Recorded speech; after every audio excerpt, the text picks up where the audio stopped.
രാമ ശ്രീരാമ തേടി വരുന്നു ഞാൻ അവിടെ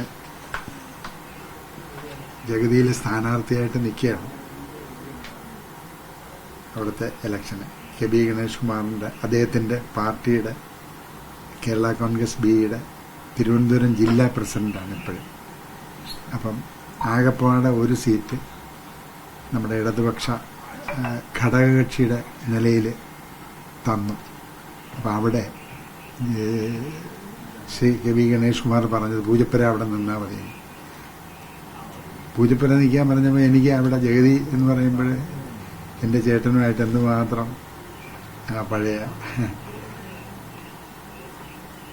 ഉത്സവമേളമെല്ലാം അപ്പം ഇതുകളൊന്നും മറക്കാനൊക്കാത്ത അനുഭവങ്ങളല്ല. അതിൽ പാട്ടൊക്കെ ഓർമ്മയുണ്ട്, ഉത്സവമേളത്തിലെ പാട്ടൊക്കെ. രാമ ശ്രീരാമ തേടി വരുന്നു ഞാൻ, നീ പോകും വഴിയെല്ലാം തേടി വരുന്ന. പിന്നെ കുളിരുള്ള പൂമ്പുഴയിൽ കുളിക്കാൻ ലോ ലോ ലോ. അവിടുത്തെ ആ ഒരു ഇത് തന്നെ ഇത് ഇന്നും ജീവിതത്തിൽ മറക്കാനൊക്കെ. കിളിയുള്ള മരച്ചോട്ടിൽ നീങ്ങി കാറ്റത്തെ ചക്കരമാമ്പഴം പൊഴിയുമ്പോ ഇഷ്ടംപോലെ എടുത്തങ്ങ് തിന്നാലോ. അതല്ലേ നിങ്ങളല്ലേ പാടിയേ? ആലോചിച്ച് നോക്കണം.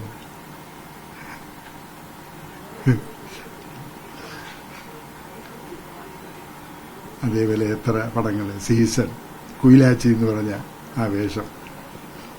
പിന്നെ സത്യപ്രതിജ്ഞയിലെ ചുമ്മാതെ പോകുമ്പോൾ വന്ന് അറസ്റ്റ് ചെയ്യാനായിട്ട് ഒരു പോലീസുകാരനായിട്ടിരിക്കുമ്പോൾ വന്ന് പറയാനായിട്ടില്ല, ചുണയുണ്ടെങ്കിൽ എന്നെ അറസ്റ്റ് ചെയ്യുമെന്ന് പറഞ്ഞുകൊണ്ട് കേട്ടിട്ടില്ല. ഇങ്ങനെ എൻ്റെ അദ്ദേഹത്തിനോടൊപ്പം എന്തെന്ത് വേഷങ്ങളാണ് ചെയ്തത്. ഇന്നും ഏറ്റവും കൂടുതൽ ഒരുമയുള്ളത് ഉത്സവമേളത്തിലാണ് പാട്ടുകൾ. പല ഭാഷകളിലാണ് വരണത്. ഒരിടത്ത് ചെല്ലുമ്പം ഉറുദു ആയിരിക്കും കേൾക്കണം, പിന്നെ ഒരിടത്ത് കന്നഡയായിരിക്കും കേൾക്കണം, പിന്നെ തെലുങ്കായിരിക്കും കേൾക്കണം. ഇതെല്ലാം ഇടയ്ക്ക് ദുബായിൽ വന്നപ്പം ഉറുദു ആണ് കേട്ടത്. ഇതെല്ലാം ആ പരുവം അനുസരിച്ചിട്ട് എഡിറ്റ് ചെയ്ത് കയറ്റാനായിട്ട് ആ എഡിറ്റർമാരെ സമ്മതിച്ച് തന്നെ ആകണം. അല്ലേ ചേട്ടാ?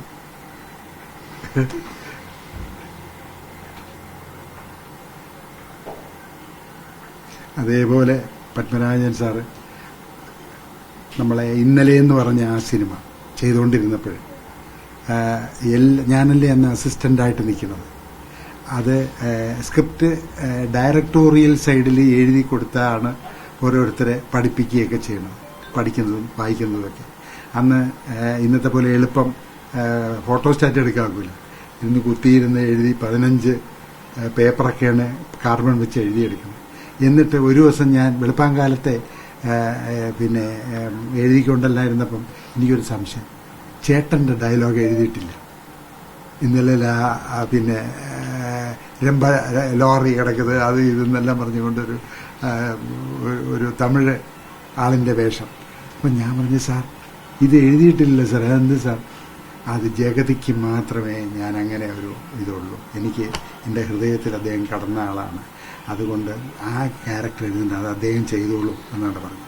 അതേസമയം മമ്മൂക്കയ്ക്കും എല്ലാം പിന്നെ ഒരിക്കൽ ഇത് മാറിപ്പറഞ്ഞപ്പോൾ അത് പറഞ്ഞു, വേണ്ട മമ്മൂട്ടി, ഞാൻ കഷ്ടപ്പെട്ട് ബുദ്ധിമുട്ടി ഉറക്കമണിയിട്ട് ഇരുന്നെഴുതുന്ന ഇതാണ്, അതിലുള്ളതുപോലെ പറഞ്ഞാൽ മതി.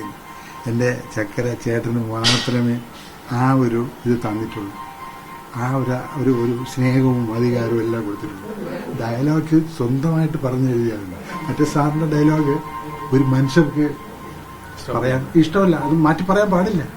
കാരണം അദ്ദേഹം വെളുപ്പാങ്കാലത്തൊക്കെ എഴുതുന്ന ഇതാണ്. അത് മമ്മൂക്കയോട് വളരെ വ്യക്തമായിട്ട് പറഞ്ഞു. മമ്മൂക്കയ്ക്ക് അല്പം ഒരു വിഷമവും വരികയും ചെയ്തു. പിന്നെ മോഹൻലാൽജിയായിട്ട് ഏറ്റവും നല്ല അടുത്ത് അത് വേറെ അത് വേറെ. ആ സീസൺ സമയത്തൊക്കെ എന്നെയും കൊണ്ട് പോകും. കുയിലാച്ചി എന്ന് പറഞ്ഞ ഒരു കണ്ണാടിയെല്ലാം വെച്ച്, സോഡാ കുപ്പി പോലുള്ള ഒരു അടപ്പുള്ള കണ്ണാടിയൊക്കെ വെച്ച് അങ്ങനെ കടലിന്റെ കരയിലൂടെ അങ്ങ് നടക്കുന്നതാണ്. എന്നിട്ട് ഞങ്ങള് കുറെ 3-4 പേര് നിന്ന് ബസ്സിനെ ആക്രമിച്ചിട്ട് കൊണ്ടുപോയിക്കോ എന്ന് പറയും. മറ്റേ ഇവരെ കയറ്റിവിടല് അല്ല.